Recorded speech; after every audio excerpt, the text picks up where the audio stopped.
Hi you guys, what's up? It's hijra. Welcome back to my channel. If you're new here, hi, hello. Don't forget to click that subscribe button down below. Make sure you join the fam. I make a lot of fun videos, including today's video. And the girls that really get it, y'all already know we are doing episode 2 of Sincerely Sleepover, where I, Sincerely Tahiri, talk about love, relationships, and just telling the internet a little bit too much about my business, but it's a fun time. I do have a microphone now, so it's really giving camp. It's really giving like she's a YouTuber. It's giving podcasts, which I love. Very excited. Inshallah, this works great. If I'm too loud or too close or anything, please give your girl some grace. Un poquito, por favor. Muchas gracias. Anyway, if it wasn't obvious, I'm in a different space. I moved back home after my move to Colombia. If you've been keeping up with my videos here on YouTube, as well as on my other social media at Sincerely Tahiri, then you know I moved to Colombia for the summer. Aprender más español. I have a whole video on how I taught myself Spanish and what that experience was like in Colombia. So if you want to watch that, go do that. But I decided to move back home afterwards because, girl, to be honest, I'm really kind of over like paying rent. I'm really kind of over adults. I'm just really done. The last little announcement, which we're kind of shifting to focus more on commentary, video essay, podcasty style videos. You guys know that's really my bread and butter of like who I am as a person. Like I just love to talk into my business and like share my opinion. But I was kind of hesitant to do that on YouTube because I wanted to say a safe space, and the girls are very mean. Like y'all do not like black women, you know what I mean? So exposing yourself in that type of way is very nerve-wracking to me, but I feel like it's time. Is that another Lion King reference? Yes. There's a lot of people who be sharing their whack takes on the internet and are successful, and I just feel like, well, I make sense, so bismillah, let's do what it do. So yeah, I hope you guys enjoy, and if you have any more recommendations for like topics you want me to talk about, things you've heard me talk about on Instagram or TikTok or my stories that you want me to just like go into more details on, comment down below, and inshallah, you know, we'll add it to the roster, but you'll be seeing me a lot more.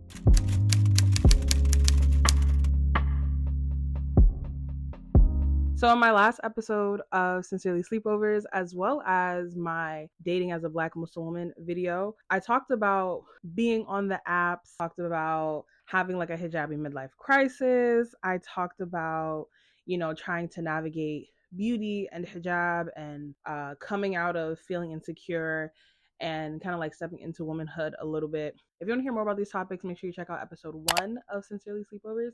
And if you want to hear about my experience on the dating apps as a Black Muslim woman seeking marriage, I should specify because they are called dating apps, but we all know Muzzy Gang ain't nothing to play with. We talking about marriage, okay? This video will be linked down below as well. This is kind of like an update of both of those and bringing the two topics together, because I think my journey with womanhood and my journey with femininity and my journey with hijab and perception is kind of now running simultaneously with my desire for like love, companionship, partnership, marriage.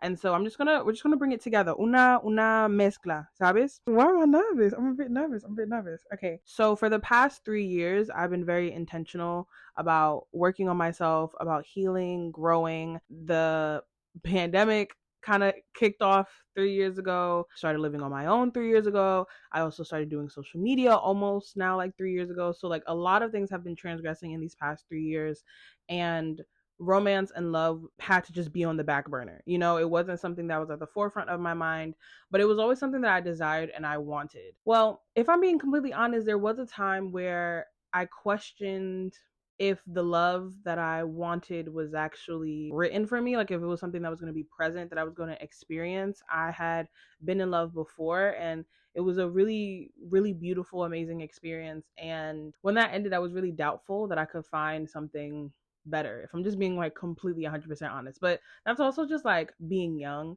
not knowing much about the world yet, to be like, oh, there are so many other forms of love out there, and there's more specifically like romantic love that you have yet to experience. But you know, when I was young, I didn't really know that. Since I've kind of just been like doing my own thing, I talked about this before in my why I decided to move to Colombia video. I kind of was on a self-imposed quarantine. Even when we was allowed to go back outside, I went back inside because I just had more work to do. I also have been in therapy for these past 3 years. Specifically with my last round of therapy, me and my therapist were working hard on me kind of like growing socially and taking more control on how I was being perceived and how I showed up in a room. And I talked about that in the last Sincerely Sleepovers episode. Alhamdulillah, I feel like I've definitely still been growing in that.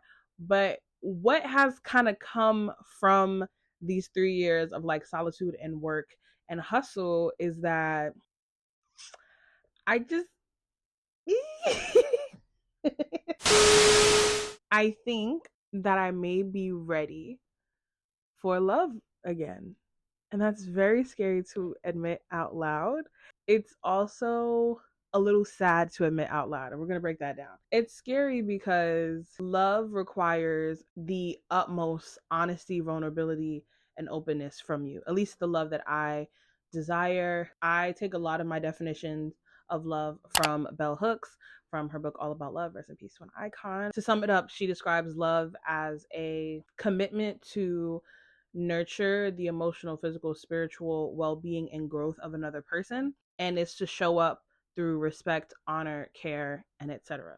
That is, for the most part, what love means to me. I am a lover girl, as the title says. I deeply value love. It is something that I believe is at the core of everything. I think that romantic love is so unique. And when I say that, I don't want people to think that I am neglecting the other types of love. I think one of the blessings of the past 3 years of my life has been for me to reinvest, or not even reinvest, honestly, like create relationships and love through other forms, whether it's community with you guys and like just general online sisterhood, building friendships and community and sisterhood in my real life, rekindling relationships within my family, my relationship with Allah, my relationship with my own spirituality. All of that is love. But now I feel like because I've been doing that work, it's almost like so apparent that the only love missing is romantic. And people are going to be like, oh, but you can like self-love and like then you can just, eat, pray, something, babes. Babes, especially from one muzzy girl to another, or if you're somebody who doesn't engage in casual relationships, casual sex, if you're celibate, whatever the case may be, there are some things that are very specific to romantic love that you're not gonna get anywhere else. And that's not a problem. And I understand why people will tell women to focus on the other types of love in their life, because unfortunately, romantic love, and I say in quotations because I don't think this is really what's being portrayed, but the love we see in the media, the love between a man and a woman, is kind of held to this high standard to the point where it's not only just normalized, but you're expected to neglect the other loves in your life. I'm not saying do that. If anything, I've been doing the opposite. I think in the first Sincerely Sleepover episode, I said like you get to marriageable age. And I definitely feel like I've been going through like a second puberty, like the prefrontal cortex is kind of like solidifying in ways that I see and experience every day. I don't know how else to describe it other than an ache. I think also because I've experienced love before, kind of like a phantom limb feeling. It's like remembering somebody holding your hand and then in moments expecting your hand to be held, or expecting a hug, or expecting words of encouragement, of love, of support, and like it's not there. Watching something funny or being sad and like looking over to share whatever experience that is with someone, and you look and like there's nobody there. It's like a phantom limb experience. And not even just in regards to me like not missing the past, but this like anticipation for the future. Like I kind of no longer have the belief that I'm not gonna find love again. I'm kind of just like antsy for it to appear and manifest in my life. And I think the reason it was taking me so long to really sit with that truth is because before, when I was kind of just like, yeah, like it'd be nice to be married, like it'd be cute, but like I'm not focused on it, which was the truth. Like I've always wanted it, but I was never focused on it. My energy was in different ways. I was allowing myself the freedom of that yearning to invest and manipulate that energy into being something else, usually something creative or something work/life related. But now that feeling is so strong, so prevalent, so profound, there's not really like an hour that goes by that I don't think about wanting a partner. pretty much first thing I think about when I wake up, last thing I think about before I go to sleep. Like, it's not something that I can no longer like deny or like push away that feeling. And I was kind of dreading getting to this point because this is the real test of patience. This is when you are really going to have to trust Allah's plan and actively combat the expectations you have for your life versus what Allah has planned. So many of us, especially if you were in the mid-20s range, by the time you guys are watching this, I am almost exactly a month away from turning 25, inshallah. Once you hit, I feel like mid-20s, 24, 25 and up, I think our generation is navigating something very unique, very different, because most of the women in our lives were not single, unmarried, childless at 25. They also didn't have the sense of independence that we have. And so you're kind of navigating uncharted waters, and it's really, really, really confusing. It can be really frustrating to think ahead or plan ahead when there's like no guidelines. So many of my friends, we talk about expecting to have been married by the time you're like 25, right? You turn 26, you off your mama's insurance and you expected to be with your husband, but now you got to go get some Medicaid. Like, girl, now you got to go get Obamacare. Okay, now you still got to pay your phone bill. It could be a bit of a shock. And I think the thing for me that really brought these desires to the forefront is my first real courting experience. It obviously didn't go anywhere. She's still single, but that experience was so beautiful and so amazing, and I learned so much. It kind of strengthened my desire to be married, because I was talking to a guy who I was like, oh my gosh, you're a good person. Oh my gosh, we're compatible. Like, oh my gosh, the things in my head that I wanted, you're kind of saying, you're speaking, you are. That's crazy. This person ticked off so many boxes and was so close to what I wanted in a lot of ways that I was like, wow, I didn't even think that this was out there. I was kind of being a little delulu when I thought about this. And Allah was like, no, like, look, when you can see something that only exists in your head, or something that only exists as a whisper in your heart, when you can see it in real life, you're just like, ooh, okay. That's something I walked away with from that situation, feeling so heavy. Not to go into too much detail about the situation, even though I do have permission from said person to talk about it. I feel like Muslim women should be allowed the space to navigate dating / courtship before they commit to someone to be married to. Too many Muslim women are understandably inexperienced when it comes to dating. When I'm talking about dating, I'm talking about it in a halal sense, because I am Muslim. Do not take Western ideas of dating and apply it to me. I'm obviously not talking about that. Muslims act very stupid about that. Please. Most Muslim women are very inexperienced and not knowledgeable when it comes to men, which is cool. But how do you learn that except through experience? And also being able to like see the field, like, what are these men talking about? What do they really have to offer? And there's just so many things that you don't know until you are in those situations. There's things that I walked away from that courtship not even knowing was something I needed in a partner, but now is on my list. And there's other things that I was able to build upon because I had an interaction. He just lived so authentically. I don't even think he felt a desire to lie. He was just himself all the time. That honesty also translated into him being a really clear communicator. And as somebody who has ADHD and is neurodivergent, ambiguity really confuses me, and it also triggers a lot of my anxiety, like very, very aggressively.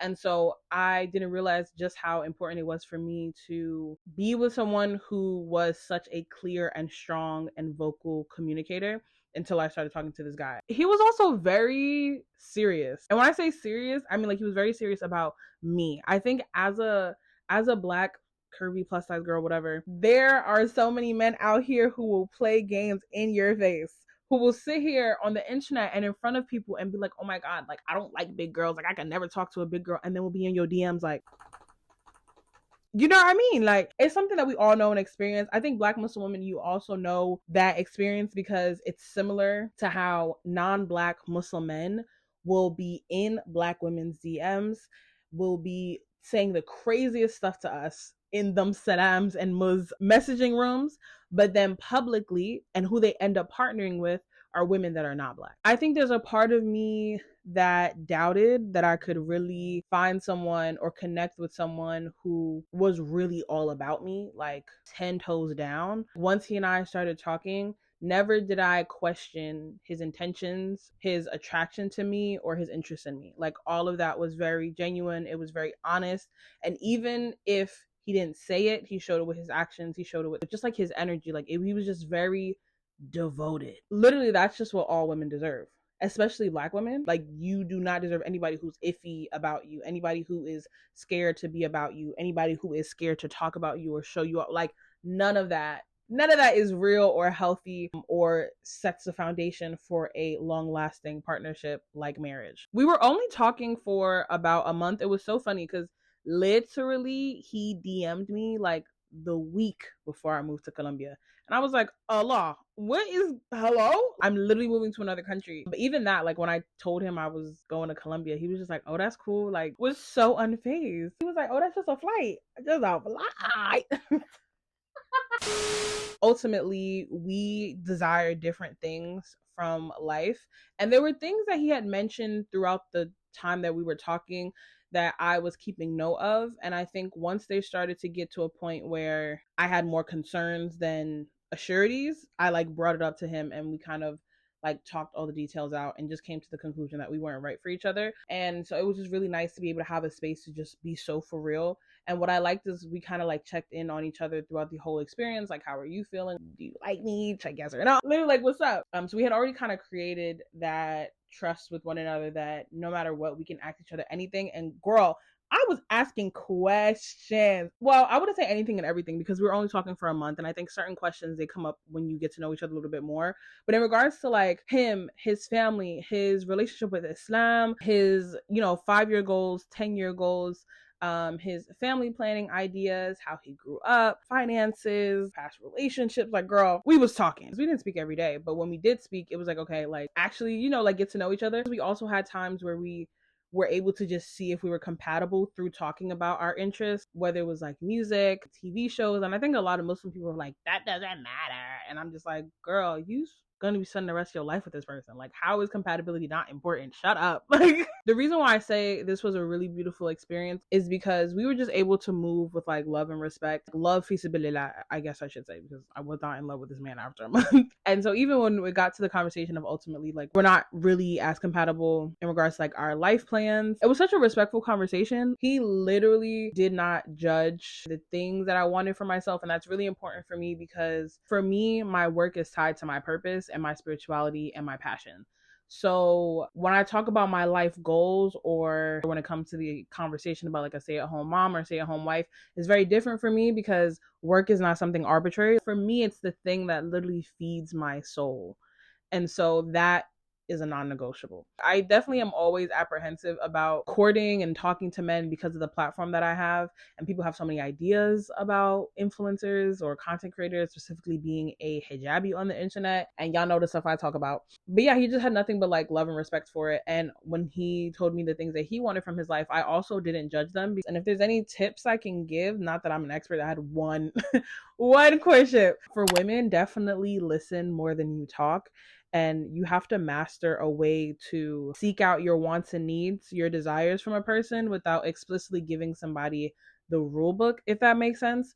I feel like you should be trying to see if somebody is compatible, not if you can form somebody into the man that's perfect for you. And the girls on Femininity TikTok, they say this all the time. And I got my own beef with them. Ultimately, there are men who will sell you a dream. They will sell you a dream about the type of man that they are. Some of it is just like innocent. Like they're going to try to be that man. And a lot of it is very manipulative, very dangerous. And so your boundaries are yours. These are things for you to know and understand and make sure that you uphold in your life. And people can either meet that or they don't. The ways that I kind of like listen more than I spoke, especially as somebody who talks a lot, was just by asking questions first and hearing his response. I was mindful not to answer first because I didn't want to give him any brownie points onto what answer I was listening in for, if that makes sense. My husband is going to answer like this. He's going to believe this. He's going to have, pasó algo, todo bien, okay, lo siento. And so I just kind of tried to remain very neutral. Literally most of the times when he would answer questions, like, oh, that's interesting. And, you know, if it was ever something that was a red flag, I would either bring it up then or we would talk about it later. Because like I said, I'm looking for true compatibility. So that's something to keep in mind. Like, play your cards very close to your chest. He should be trying to get you, and you should be trying to figure out if he's the best match. Not like, don't give him no cheat codes. Furthering on with boundaries, for me, para mí, in this space of deeply craving partnership and companionship, right? It's very fun to be in a space to like have somebody actively pursuing you, somebody that, you know, like you get like little butterflies, like he thinks you're cute, you think he's cute, like all of that is very, very fun. Que chévere, right? Pero you have to be so for real with yourself to not convince yourself that you love somebody just because you are flirting or just because you're getting to know someone. This is why having a definition of love is very important, because you can get caught up in feelings and think that that's love. Especially Muslim women are inexperienced with feeling those things, specifically in a space where it's allowed to be reciprocated. We are inexperienced. You get a little bit of butterflies, you think that's the love of your life. What do you know about love? Other than the K-dramas you watch. What do you know about love, babes? Fatima, what do you know about love? Like, be for real. Say en serio. Be so for real. What do you know about love? Right. Protecting yourself from creating too much emotional intimacy with someone is crucial, because you have these physical responses, you have these emotional responses to someone, and some of it is healthy. It's natural. Once you get to know somebody, you should be feeling more emotionally closer and intimate with them. But you gotta be easy, babe. Like I said, keep the cards close to your chest. You know what I mean? Like, you gotta crack the door open just a little bit. What that looked like for me was we would never be on the phone past a certain time.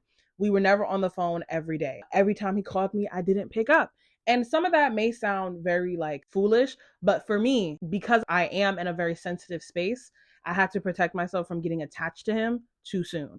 And ultimately, it was really beneficial that I did that for myself, because when it ended, I was okay. Even though I'm a lover girl, love is too serious for me to fall for something like love bombing, to fall for, you know, somebody after 2 weeks being like, I love you. I'm not into that. That's not it. Like, for me, real love it's deep. And it comes with experiences and knowledge. You cannot, for me, accomplish that in a month. You know, another conversation. A lot of y'all be getting married too fast. But hey, it's above me. That's not my business. Have fun in your courtships. I think a lot of Muslims treat courtships and like talking as like business arrangements, and it's very stuffy and dry. A lot of Muslims have the idea that if it's not like that, like in a super structured way, then it's haram. And I'm like, are we not creative? There's so much fun you should have with getting to know someone. Purify your intentions, make istikhara always, keep your family members in the know. Please believe my friends and my family knew about this man, had his social handles, was doing their own Googles. I was talking to women in his family, trying to get references. Yeah, okay? We was on our Zoom. That experience really reinstilled my hope, my faith in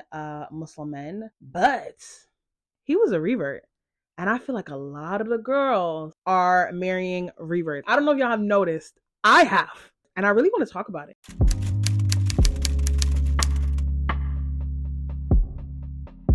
I think it really just speaks volumes to the social climate of Muslim men and Muslim women, like the whole Muslim gender wars thing. The West is experiencing gender wars, especially like on the internet.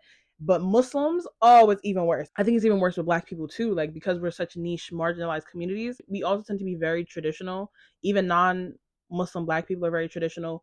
Muslim people are very traditional. And so we're having a lot of conflict that's resulting in us being less likely to want to partner with each other. And it's very frustrating as a Black Muslim woman to witness and experience this. Muslim men have the pick of the litter. Muslim women, we don't. What are our options? What are the options? What can we do? I think for a lot of Muslim women, we see how red pill nonsense and also Salafism has really taken young Muslim men, specifically like men under 35, by storm. We are also women who grew up second wave feminism. I don't know which one. I don't personally identify as a feminist. We grew up with that. And I'm not going to sit here and make the equivalent like I see y'all do that, like, oh, feminism is the female version of red pill. Are you dumb? Please be so for real, bro. And even though I don't identify as a feminist, that does not mean that I am not somebody who advocates for the success and equal rights and freedom and liberation of women. I am, period. So we have these two like conflicting standpoints. And the difference is so much of what Muslim women specifically are saying and our approaches to feminism is usually very intersectional. It's a more womanist perspective, are things that are echoed in the Quran. And so you want to say that we talking about feminism, we really talking about what Allah and his messenger said. What you feel like is like real Islam or real masculinity is toxic stuff from your culture and the whitewashing of the world. We're talking about two very different things. I'm so sorry. Like, y'all can't tell me none of the stuff that y'all come up with is backed by sunnah and ayats. It's what's the dalil? It is none. Spoiler alert, there is none. I definitely want to do and plan on doing a whole video on how red pill ideology plus Salafism has been like rotting the brains of Muslim men. Of course, that spills into, you know, like our love lives and how we interact with each other as Muslim men and women who, let's just be so honest, we all want to be married. Studies show that our generation is more lonelier than ever. We're least likely to get married. Our generation is having sex less, having kids less. Like, a lot of this is also capitalism. You know what I mean? Everything is expensive. My God, end of the world. Free my niggas, you know?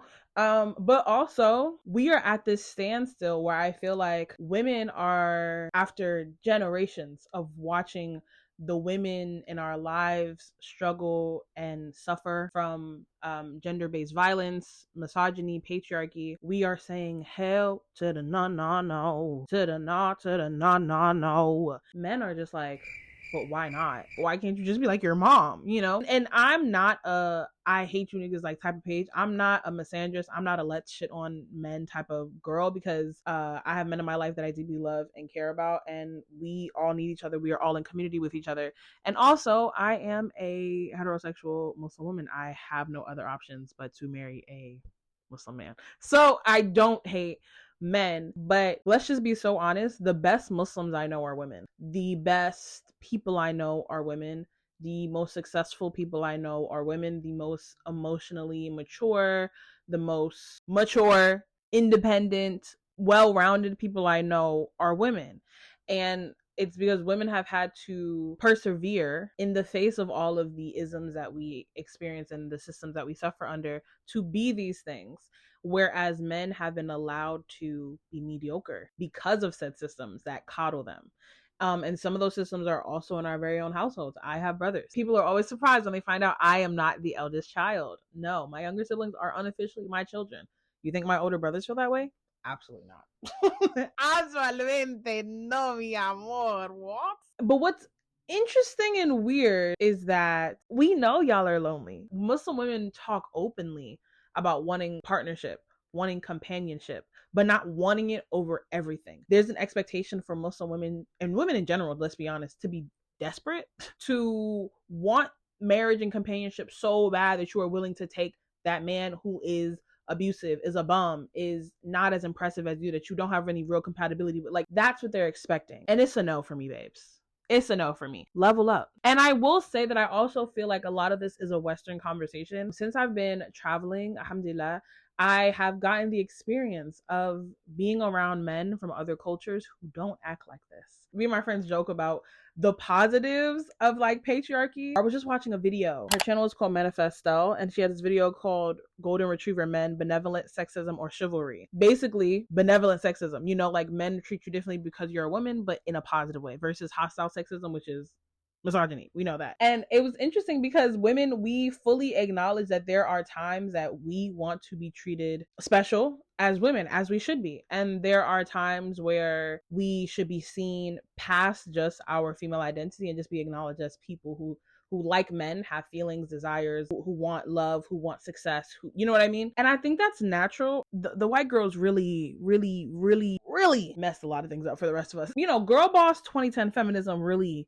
But yeah, it's just been interesting to go outside of the country and not only experience a different type of masculinity, but to experience my own femininity. Very interesting. I'm very sensitive to conversations about femininity and masculinity as a Black woman, because we have been systemically I'm gonna find it. We have systemically and historically been deemed masculine, while also having our femininity be abused, commodified, and dismissed all at the same time. So for me, usually when I am in the States, which I didn't know this was just because I was in the States until I left, I wouldn't consider myself very feminine. Why do you have my camera in short? Because I'm filming. Any other questions? Anyway, so I would say that being here in the US, like, to be a Black woman is to exist as not feminine because of the unique space that we occupy, like I said, of being deemed as masculine, but also our femininity being abused. And so for me, I should just say that, like, certain traits that the West has deemed as masculine, such as strength, such as wit, such as leadership, intelligence, I don't consider those a lack of femininity. To be a Black woman innately means that you're strong, and not in like a pejorative way. I definitely am tired of the strong Black girl stuff, but I'm talking about like overall strength and beauty and grace.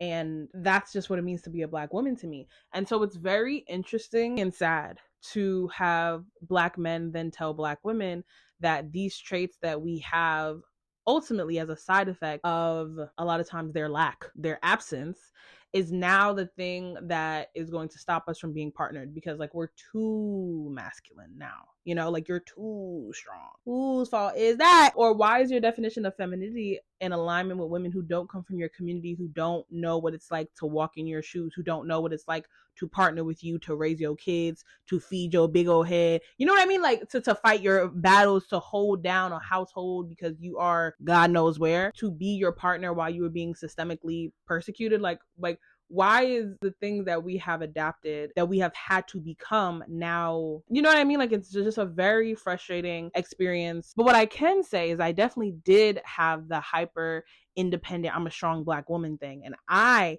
had to work myself out of that. But that is something that I realized I only feel here in the States. When I was in Colombia, it was a really interesting experience because for the first time I was experiencing my femininity. I wouldn't say that I was never feminine. I like makeup and, you know, like I wear dresses and skirts a lot and whatever. Those are arbitrary things. To me, I feel like I'm always going to be feminine. I'm a woman. Like I said, I don't play around with the whole feminine masculinity stuff, but I have never felt a relationship intrinsically with my femininity in like a, I guess like a spiritual or energetic way before. I would be remiss to not mention that I don't come from a household where I personally feel like the men lead. The women run the show in my life. I come from a matriarchal, strong woman type of family. So I definitely am not accustomed to men doing things for me, or a man really even being a man. That's not something that I have a lot of experience or close, intimate experience with.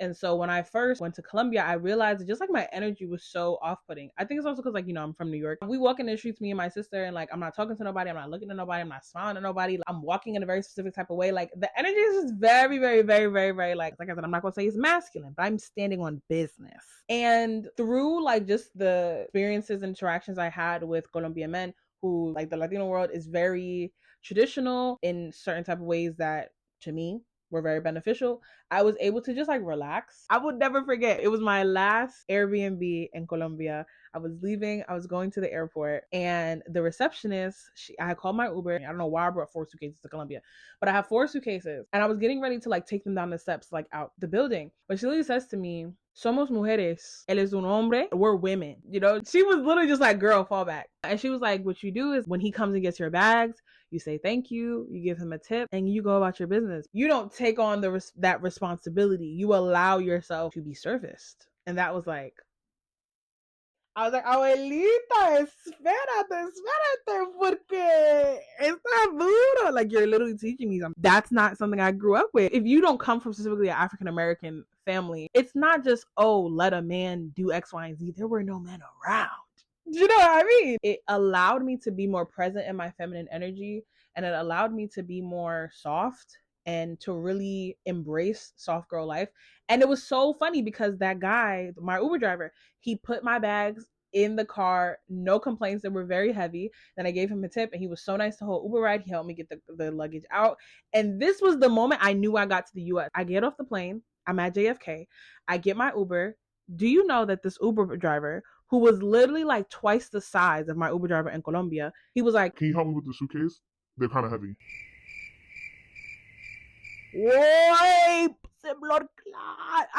Can you imagine? 6 hours later, like I had the same experience but reversed. So it is something really specific about being here in the West being in America, I would say even more specifically, that we're having these really stupid, arbitrary conversations about like masculine and feminine and energy and roles and like what do women bring to the table. Girl, you go to other countries, the men are going to be men.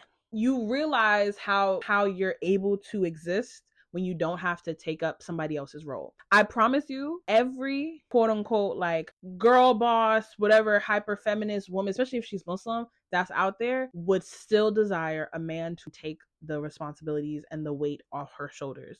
Black women are existing as we have to survive. So I feel like a lot of that is still being in survival mode. And the number one thing that I'm looking for in a relationship is a safe space to be emotional, to be sensitive, to be and not have to work. That's ultimately what I feel like so many, if not all, Black women want. And I just don't know if men from the US are willing to do that. This is the time I am going to get on men. I am going to get on y'all, because Muslim men nowadays are not interested in putting in the work to marry women. They're not interested in putting in the work to marry women. I go to singles events. You already know that. Check out my Instagram at Sincerely Tahiri. Check out my TikTok at Sincerely Tahiri for many single events that I went to. I go to like community stuff. I'm outside. This idea that like women are rejecting men is crazy, because y'all not even stepping. I was at an event recently. There was this guy there who I thought was cute. This other guy I knew decided it was a great idea to go bring that man over to our group and tell him that I wanted his Instagram. That situation was very freaking crazy. I ended up talking to the guy and he was like, yeah, well, I probably wouldn't have said anything because like I'm just super shy. Like, okay.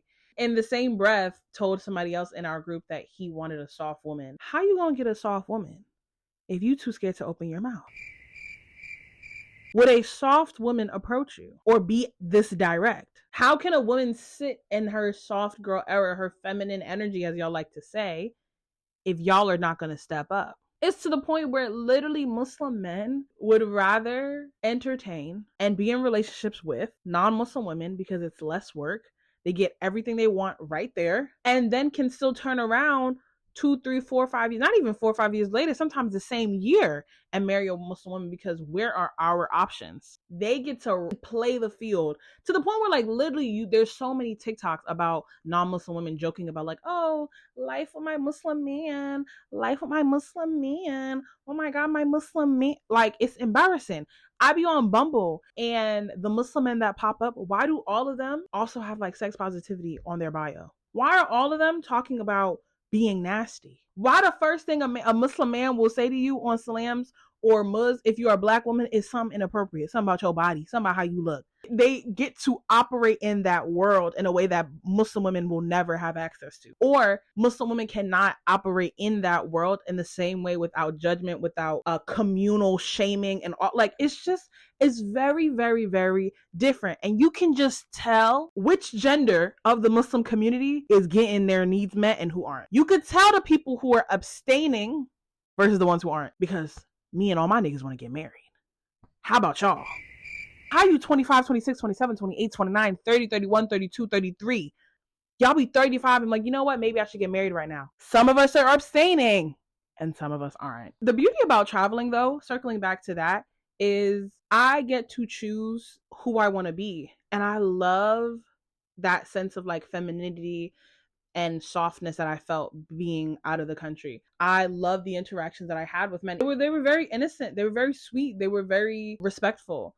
But I still felt cared for. I still felt like I had autonomy. You know, it was interesting to see that version of myself. Like, I think about it now and I'm like, oh my gosh, especially because in Spanish, cuando yo hablo español, me siento muy, like flirtatious. It's very like muy suave. This is why I've kind of had to broaden my horizons when it comes to partnering and marriage. I feel like so many of us, whether you're just talking about Black women, you know, the conversations about pasta and lobster, the pasta and lobster discourse, the white boy winter discourse that my baby father started. It's very interesting because statistically, Black women date and marry and partner outside of our race the least. And I feel like even amongst Muslims, that number is probably even stronger in regards to like how little we do it. But when push come to shove, baby, like the girls are gonna find a man by any means necessary. I wanted to touch more on the revert discourse and the girls marrying reverts, and like, is it as much of a reality for Black Muslim women to marry interracially the way that Black women are outside of the Muslim community? I don't know. I've definitely noticed, I won't call it a trend, but I've noticed that a lot of the Muslim girlies, especially if they have been divorced before, are marrying reverts. And on one hand, I love this. Unfortunately, too many reverts, especially revert women, are fetishized in our communities, as we can see very much right now on TikTok. They're fetishized in our communities and are often very susceptible to abuse and neglect because Muslim men like to pounce on their ignorance, and these women get married 6 months or less into converting. But the relationship, I feel like, between male reverts and born Muslim women is a bit different. I don't know. Like, I think the women who are marrying revert men, obviously I would say that they love them, right? And they obviously are compatible with each other, or at least from what I've seen. But I think Muslim women are acknowledging the ways that Muslim men, like I said, specifically young Muslim men 35 and under, are not willing to have certain conversations or to step up in a certain type of way. Muslim women want to be able to be seen for the totality of who we are and not seen as terrible people because we value school, or we value career, or we value our Islamic education, or we have skills and interests that don't necessarily lie in the domestic realm. You know, amongst a lot of Muslim men, that is a red flag for a woman to have interests and hobbies. For example, a woman that travels a lot is like, a woman who has social media, you know, a woman who she's passionate about school, like, you know, you want her smart enough, but you don't really want her to be passionate about it. You know, a woman who loves her job, like, these are things where, I'm not saying that non-Muslim women aren't experiencing this as well, but to be Muslim, that is heightened because of how traditional a lot of Muslim cultures that we come from are. And so I think Muslim women are trying to get the best of both worlds, having to marry a Muslim man, hello, and wanting someone who is open-minded, who loves your ambition, who loves your humanness, not just, oh, you are just a Muslim woman, but you're a person. You know, and I think that's a beautiful thing to have witnessed. I've seen that from quite a few people in my life. I have to say this, it's not all men. It's never all men, but it's too damn many.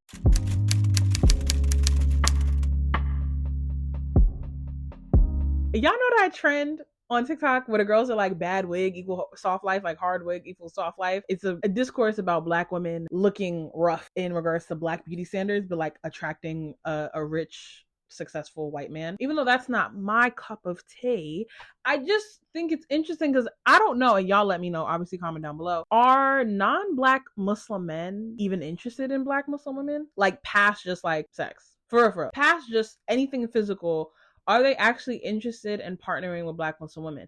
And if they are they willing to stand on business, stand 10 toes down, and fight with their mama, their daddy, their grandma, everybody back home in the village for said Black woman?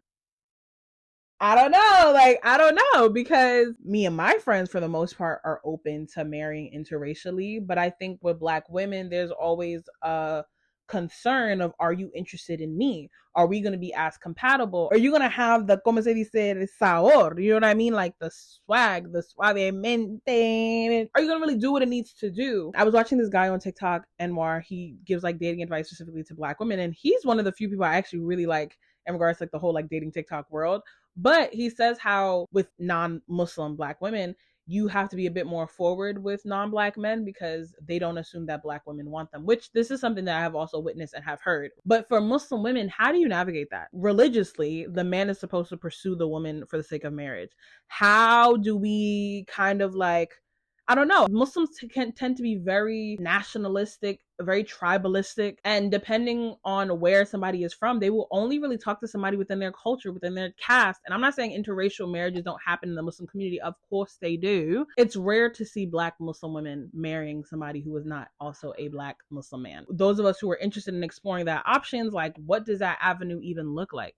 You know, I'm really just like, yeah, my man is overseas. Like I said before, I love the energy that I have overseas, and I love the energy that like men overseas bring out in me. I love that.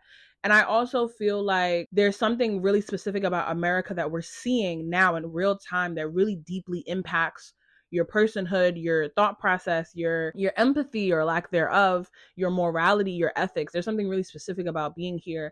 And I feel like it is about time that we as young Muslim people make hijra. I just don't understand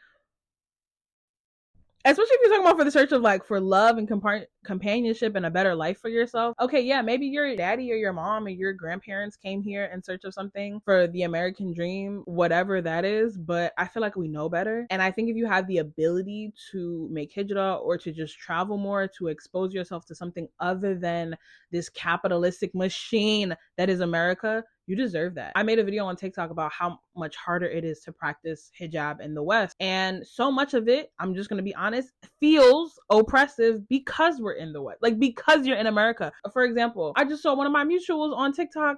She is at an all-female spa in Qatar. Do you know how much easier my hijab would be if I had an all-female spa, female gym? Do you know what I mean? Like, there's certain things that are only difficult because you are here, you know? And I'm definitely exploring the idea that, I mean, okay, if 1 + 1 = 2, you know, if I like who I am overseas, plus I want to leave America and not raise my kids here, equals I need to find me a man overseas. That's just maths. But I think it's definitely something that we should explore. I think it's conversations that we should have because unfortunately, so many of us cannot find companionship and partnership in our communities. And that's sad, but it is what it is. So the question is, are you just going to sit there and rot away your whole life? Or are you going to get the love that Allah wrote for you? Are you going to go get the love that you deserve? What's that John Green quote? We accept the love we think we deserve. I think the beautiful thing about being in this space, as much as I do have that longing that is really, really hard, I'm excited because I get to explore more of life and figuring out what I want from a man as I feel more of myself, as I come into myself, as I feel solidified in certain parts of my identity. And I think that's a beautiful thing to experience. I talked a lot about hijab in episode 1 of Sincerely Sleepovers. I still feel a lot of the same way. The hijabi midlife crisis is definitely correlated to the yearning to want to be loved because I don't know, like in that video, you know, I was saying like, girl, get you the Skims dress, go get you the Fashion Nova Harami Mommy outfit, go wear it for yourself in the house. Remember, I was telling y'all self-love is really important. Self-love is the best love. What song is that? Is that Ari Lennox? Yeah. But girl, it gets to a point where it's like, who cares about the Skims dress if there is nobody to see me in it? Oh, no me importa. No me importa. Who cares about the dress? Who cares about the hair if nobody's gonna agree with how fine I am? Close friends can only do so much. Oh, I'm not gonna go into too much details, but las chicas que lo entiende, ya tú sabes. Like, y'all already know. I'm not saying that, you know, I'm not even gonna try to be politically correct about it. It gets to the point where, like, you want validation. You want affirmations. I want somebody to agree that I am as fine as I think and I know I am. So it gets to the point where it's like, okay, yeah, the dress look good on me, but do you see how good the dress looks? Yeah, the hair is giving, the fro is giving, the body is giving. You know, her body T should get money, real cute. Do you see that? You looking in the mirror and it's like, where's the ad libs? Where's the person who's like, oh, you look good? What? Hello. I just don't know if that even makes sense, but that's just how I feel. That's how I'm feeling. I have a theory that hijab gets easier when you have a man, when you're married. The desire to show off and flex and like to sometimes, you know, the harami mommy whispers be very strong. Babes, I think a lot of that goes out the window when you got a man at home who can appreciate and love it the way that you deserve and the way that he's supposed to. That's why I said it was difficult to get to this point, because I'm very set on like my life would increase tenfold. My enjoyment, my happiness, my iman would increase tenfold if I was married. But Father of Allah, you know, I have good expectations of my Lord. And I know that this desire has been placed in me for a reason. And I trust him to make it happen when it happens. And never despair in the mercy of your Lord. Never despair, never despair, never despair. Never give up hope. We should dream big. If there's anything you should be like the most delulu about, any dua, it's for love. Love that is healing, that is completely transformative. It is for love that can change your whole world. And maybe that's not the most like quote unquote super feminist thing to say, but I've experienced it and I know it only gets better, inshallah. I'm excited, but like it's hard for sure, especially because you look out into the landscape and child, even my married friends are like, girl, I don't know what to tell you. Even my uncles is like, Tahira, dang, I don't know what to tell. Like it gets a little, you have to remember and just like believe that, you know, Allah is al-Ghani. Allah is rich. There is no lack of abundance with Allah. The cup never stops overflowing with Allah. And I was listening to the Hurdle series by Chef Mikhail Smith from Qalam, and he was talking about how in one of Imam al-Ghazali's books about how worrying about your rizq, people think rizq is just money, but it's your sustenance. And that also includes love, right? Because we need that. It's already written for you. Imam al-Ghazali was saying that your rizq is just as sure as death. The wealth and the sustenance that you're going to have in this life is as firm as it is that you are going to one day no longer be alive. And that gives me hope. And I know Allah is going to do his big one. And ultimately, like, if it didn't happen yet, it's because Allah hasn't willed it yet, or whatever the intricacies may be. And that's not necessarily for me to know or question. That's for me to continue to have faith and to keep making dua and to keep working on myself so that I am ready to receive said blessings when he comes. Hopefully soon. Ameen. Ameen. Ameen. The love that I know exists, that Allah has written for me, that I want, is just going to be so beautiful. And I feel like it's coming soon. Inshallah. Mark my words. We're going to be looking back on this video like, Tiger, you didn't even know. But yeah, I don't know if I have anything else to talk about. I think that was it. I hope you guys enjoyed this video. I'm really excited to edit it, and I'm really excited for all of the content that I have coming in this new year, inshallah. I can't believe I'm turning 25.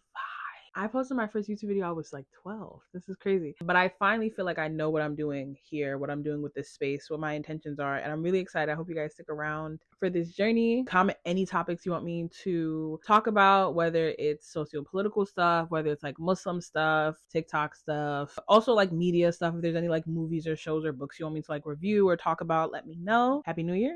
Maldito año nuevo. Happy birthday to me. And thank you guys so much for watching. Make sure you like, comment, and subscribe. Follow me everywhere on the internet at Sincerely Tahiri. And feel free to share your stories down below. I would love to hear your success stories. If you're somebody who is married and happily partnered, please give us some inspo down below. Don't be fighting in the comments. Your opinions are welcome as long as they make sense. If you sound dumb, girl, I'm deleting it. Argue with your mama.